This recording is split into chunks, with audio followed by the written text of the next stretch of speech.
kulanti wanaagsan daawadayaal halkani waa telefishinka caalamiga ah ee deegaan channel TV oo hadiyo jaraale ka daawataan bartaanu ku leenahay YouTube-ka aaladaha social media sida Facebook iyo Twitter-ka ayaa iyagana nagala socon kartaan daawadayaal barnaamijkeena faaqidaada wargeyska maanta oo ay taariikhdu tahay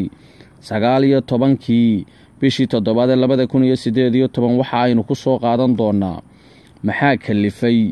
ama sababay in dawladda federaalka Soomaaliya oo imika jirta muddo sanad iyo badha oo aan waqtigii loogu talagalay muddo xileedkeeda gaadhin kala badh inay weydo kalsoonida beesha caalamka oo ay noqoto sidii maamuladii iyada ka horeeyay isjiid iyo buuq iyo waliba beesha caalamka oo aan aad ugu kalsoonayn haddaba daawadayaal barnaamijkeena maanta waa inta ku qaada dhigi doono si qoto dheerna ugu eegi doono sababta iyo halka ay sabtu ka qalloocantay been horu galeynay aynu dib u xasuusanay waxa markii hore dawladda federaalka Soomaaliya ee uu hogaamiye madaxweyne Maxamed Cabdilaahi Farmaajo la soo doortay iyadoo ay qabto kalsooni dadka Soomaaliduna ay 100% ku kalsoon yihiin inuu madaxweyne Maxamed Cabdilaahi Farmaajo yahay hogaamiyihii dhabta ahaa ee muddada 30 sanadood ay Soomaaliya raadinaysay waxaase wax waliba isbedeleen markii uu xukunka qabtay muddo bila kadib oo ay dadku dareemeen inuu madaxweynuhu jaha kala qaaday hadoodilkiisuna aanu ahayn kii saxda ahaa waxaana kalifay baa la leeyahay kadib markii uu gacanta ka saaray koox isaga u gaara oo dawladda arrimaheeda si gaar ugu dhiibtay oo gaar ula macaamilo oo kana tirsan wasiirada ra'iisul wasaare Xasan Cali Khayre maadaama baa la yiri ra'iisul wasaaraha laftirkiisu aanu ahayn nin khibrad siyaasadeed leh madaxweynuhuna uu sidoo kale ahaa waxa ay cugteen baa la yiri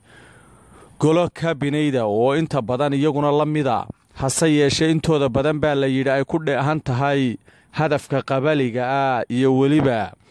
nacaybka ay u qabaan dadka Soomaalida qaarkood waxaana warkaasi uu kalifay baa la yiri in dawladda federaalka Soomaaliya ay weydo kalsoonidii beesha caalamka waxaana kamida baa la yiri golaha wasiirada ee madaxweynaha sida dhow ugu kalsoon yahay xogta gaarka iyo shaqada gaarka ay wada wadaagaan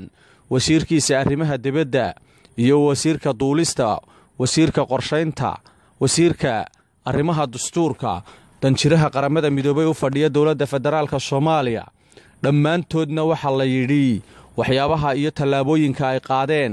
ayaa waxa ay wiiqeen kalsoonidii ay beesha caalamku ku qabtay dawladda federaalka Soomaaliya iyagoo dagaalkooda siyaasiga ah u adeegsanaya dadka wadanka qaar kamida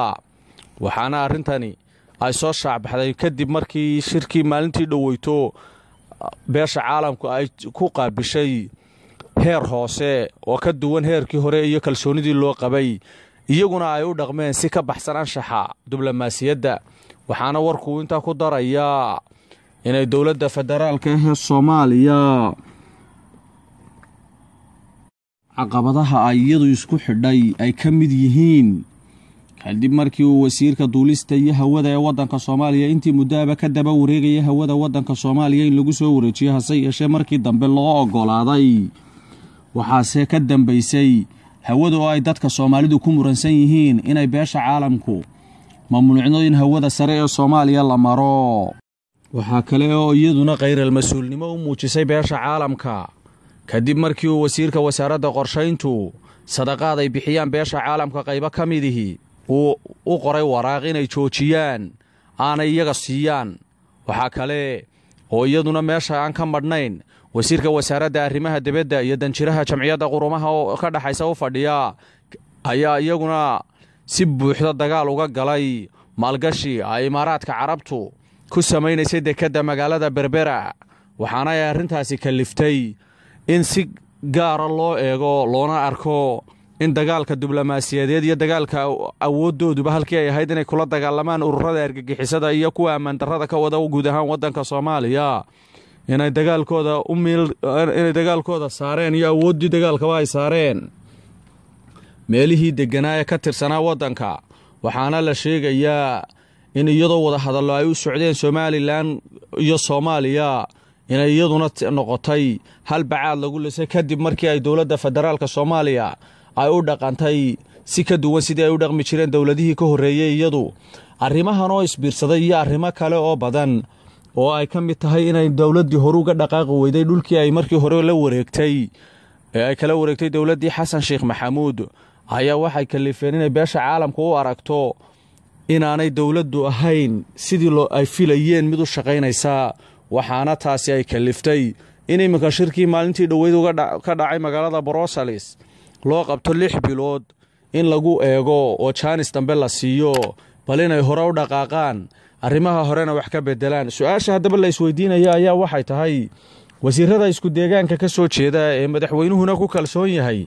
ee sameynaya dagaalka ka dhanka ah qaybo ka mid ah waddanka Soomaaliya ma sii socon doonaan madaxweynuhu ma fahmi doonaa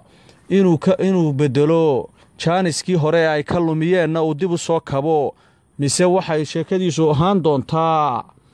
inay iyaga uu ku kalsoonaado isaguna uu waqtigiisa halkaasi ku dhamaysto daawadayaal intaynu barnaamijkan mid la mid ah ku kulmi doono waxaan idin kaga tegaynaa is arag dambe iyo amaano Allah